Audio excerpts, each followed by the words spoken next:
All right, I thought I'd do a finish of the build video on the NSR 500 by KYOSHO. Their 1/8 scale RC motorcycle, legendary. It's been around for a long time. Same kit. They haven't really updated or modified it, but maybe that's because they don't need to. Anyway, I just finished the build, and this thing is just awesome, man. If you're in the market and you're on YouTube, kind of researching it and trying to understand more about it. The KYOSHO, this motorcycle is the most realistic looking thing, especially with a leaning rider. I have the original MK1 as it's called, which has no leaning rider, and I've been driving that. Got that one back in 1989. Sat for a long time, but recently started messing with them again. And with the new wheel inserts and some of the stuff you can add to these bikes, they can get deep in a turn. And with a leaning rider, I mean, it looks like you're in MotoGP. So don't hold back. I think one thing that definitely limits the hobby is that most of the motorcycles, at least that are hobby grade, you got to put them together. And this is really the main one. And the build is involved. It's not hard. It's just a lot of little steps. And then, of course, the final painting and decaling is challenging. So I took the challenge and ordered the kit from, I want to say I got it in Hong Kong. I'll post up a link if anyone's interested. Let me know. But you can still source them outside of the U.S. Right now, they're pretty hard to get in the U.S. unless you get off eBay and pay the extra fee. So anyway, you can order them overseas. Shipping's not too bad, and start the build. So without further ado, this is my NSR 500 from KYOSHO with a hang-on racer. I've already done some modifications to it. I tried to keep it as stock as possible, but coming from the NK1, first thing I thought about was installing softer suspension, which basically just meant putting in different springs that I got from a Home Depot spring bag. If you go to Home Depot, I think in one of the aisles you can find a little bag of random springs. Anyway, I picked two that matched but were softer, and now I think it's a little soft for the weight of this bike. This bike is a little heavier, but I like a really soft suspension because my driveway racetrack is pretty rough. And I know I'm not showing that suspension travel. So, you don't have a ton of suspension travel as opposed to the MK1, but you have enough for if you're doing a reasonable road. I mean, if you're bottoming out that suspension, you're probably on too rough of a surface. Anyway, I'm thinking I might need to go back to stock suspension. They probably designed it that way for a reason. I've started with the lead weight in the front wheel. That creates a nice centripetal force, a nice gyroscopic effect, I guess, and stabilizes the bike and also makes it slower into turn. So if you're a beginner rider, definitely keep that. But as you develop, you want to remove that and actually insert a plastic. Let me show you.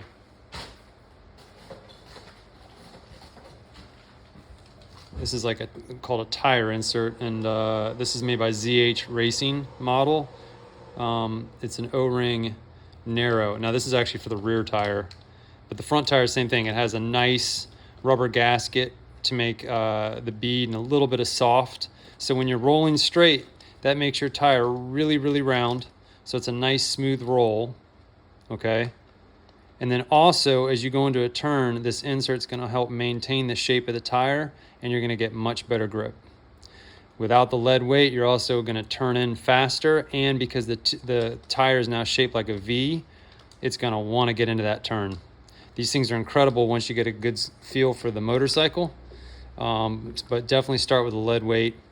I also upgraded, and this is a really good value, I think, for driving, if you ride in a parking lot or your driveway, is the KYOSHO tires.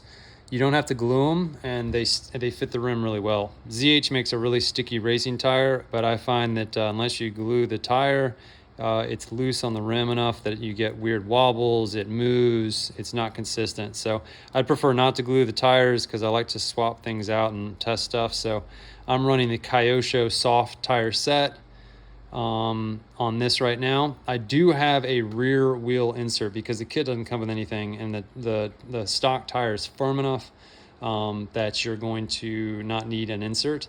But it's not very sticky. It's really, I think, designed more for a beginner driver hitting rocks and bumps. The softer tire needs some support. They ship it with like a foam insert, but I recommend getting one of these inserts, or you can 3D print the rear wheel insert off Thingiverse. And it looks like this.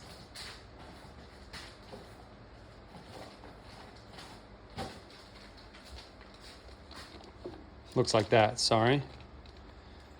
So that goes on the rear wheel and keeps its shape. Anyway, I'm getting ahead of myself. This kit, brand new build.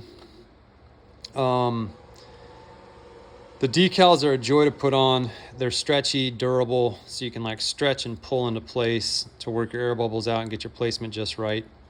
Really nothing to report there. I mean, all the fit of the model is incredible. Feels like you're putting together a nice plastic model. I did have some struggles with some of my, I put a clear coat on this and that caused some of the paint to crack. If you probably can't see it, but there's now some crazing, kind of vintage look. I also messed up this decal. So there's some challenges there. You got to take your time, look at that helmet. I mean, that's intricate. Use a hair dryer and warm up the decal. Take your time and press it on in, and it won't be perfect, and just accept it. This is one of the toughest ones. It's actually a black decal you cut out and have to align it to make the base of the helmet. But otherwise, all this stuff fits great. I'm just so impressed with this kit. I mean, it is just incredible. The fit and finish of this kit is incredible. You cut the stuff off the sprue, put it on, and it fits. So I really enjoyed the build, although I probably got a little too meticulous. I do have a background in some model building, so I started treating it like a plastic model. I have to remember this thing's going to be thrashed. It's about to have its maiden drive here. I'm about to take it out onto the back driveway course and just get some general tuning, hopefully, you know, it's a small track, but let me pull back a little bit here. But I'm excited. All right, so let's look at this side. Okay, the driver, man, genius piece of engineering. You have ball joints in the hips, plastic claw, like almost like a lobster claw, clipping onto a round piece of plastic rod in the knee. So all that could break off in a crash, but it allows some nice freedom of movement. Modification, I went ahead and moved the ball and the foot to the toe because that's going to give me more room in the turn. And I've seen a lot of videos where guys have ground the whole front of the foot off. And that makes sense. As I was testing it on the ground deep in a turn, the foot is going to be dragging, okay? So that was the first modification I've made. I haven't driven it yet. That could be a fail. That might be a bad idea, but right now, the main thing is I didn't want to just tear up the foot immediately. That also matters, these wire sliders. I run mine. I know that the pros take them off, but it's just, this will take a lot of the beating as opposed to all of this. Now it's going to wind up causing cracks here if I'm too rough, which inevitably I will be. But I may come in, allow it to crack to see where it's cracking, and then I'll go on the inside of the fairing and repair it with epoxy and fiberglass. But on my MK1, these have just been awesome. They really protect the body. I'm still going to get all scratched up here, all scratched up here. I might catch some scratches here and up in here. But overall, this really keeps the integrity of the body sound. So those are my mods right there. Now, one other thing. If you do a wheel insert on this bike, you can't run the rear mudguard. But if you cut it, like I did, it'll fit. And it's good to run that rear mudguard, I think, because it gives your rear swing arm a lot more stability. Felt a lot more stable once I got that cross brace in there.